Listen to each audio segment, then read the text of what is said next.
Thank you, sir. You have allowed me to speak on a very important issue. Sir, I would like to point out at the outset that SIR is violative of parliamentary legislation.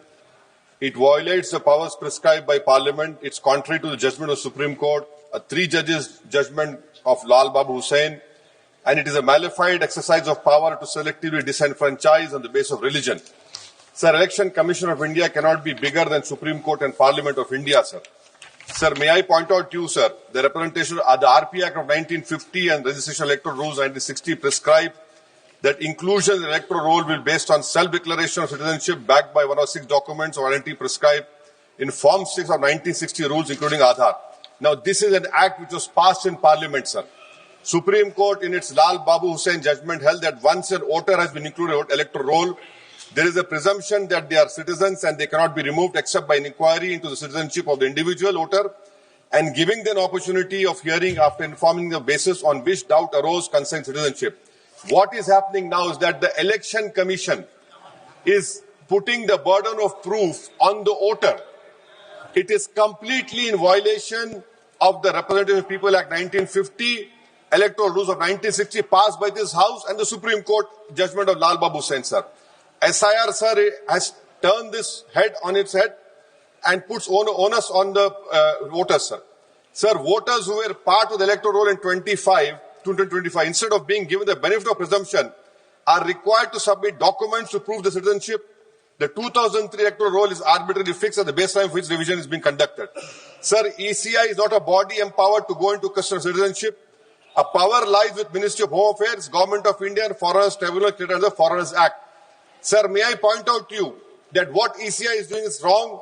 Section 14 of Citizenship Act 1950, read with 2003 NRC rules, Section 4, subsection 2, 3, 4, 5, 6, prescribe just such an exercise of realized citizenship to be conducted by central government. How is it the ECI is assuming the power given to other agencies of Parliament just by passing as you order? This is an occupied field. The ECI has no role to intervene. Sir, as per the ECI release, 65 lakh voters were included, whose names were included in the electoral roll after the commencement of SIR exercise omitted from draft roll published on August 1, 2025. After that, sir, several lakh voters where names were included draft roll were served with show cause notice. I have the copy of show cause notice that doubts had arisen on their right to be included in the electoral roll and they were asked to appear in person with documents to prove that they were entitled to be included in the electoral roll. Sir, on what basis did the ECI issue these notices? How did the doubt arouse? Form 6 rule has been passed by this August House. How can the ECI do it? They are violating the sanctity of a law that is passed in this August House, sir. Eventually, 3.66 lakh such persons were deleted from the electoral roll with no order made available in the public domain, giving the reason for deletion. Sir, under the SIR order, these persons are to be referred to authorities tribunal dealing with illegal foreign migration. Now, sir, look at this, what the government is supporting the ECI.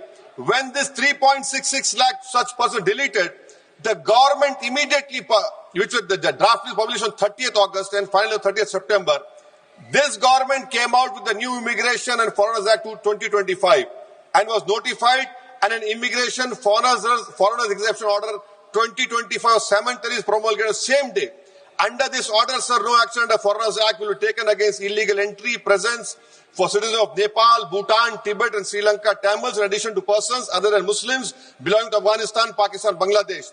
Sir, when Supreme Court is seized on the petition of CAA, government issues a foreign exemption order. Why? Because they realize that in this 3.66 lakh, there can be people more than the non-Muslim also to protect them. You have done it, and then after 5 years CAA, you will give them citizenship. That is why I say that this whole exercise, sir, I'm concluding, sir. This is why I say this whole exercise is a backdoor NRC. Sir, Ambedkar was asked, is India's democracy? He said only in formal sense. To be democracy in the substantial sense, political power was held by the most marginalized and the weakest. He repeatedly said political power is the key to social progress. You have only 4% Muslims over here. The ruling party has no Muslim member. If Lok Sabha increase representation of OBCs and the upper caste is there, now it is at the cost of whom? Muslims are not there. They're not being reflected in the secular parties. For example, if Muslim majority seats like Wayanad can elect non-Muslims, surely Rai Bareli, Amethi, Ottawa can elect Muslims, sir. And now coming to coming to this electors, sir. We are only become electors. We are not getting elected. Please conclude. Coming, sir. I'm concluding, sir. Give me 2 minutes, sir. Please, sir. Now, coming to this whole donations, BJP got 88% of donations, sir. Nearly 2,243 crores. So we the people is now represented by We the Private Limited. I would request this ruling party to please consider adopting a mixed member parliamentary system like Germany.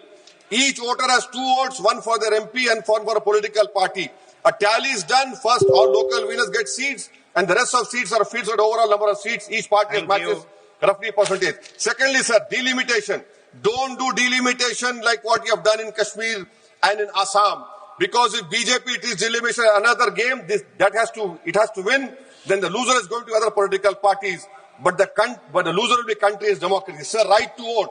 Ambedkar called it a principal theory of the constitution.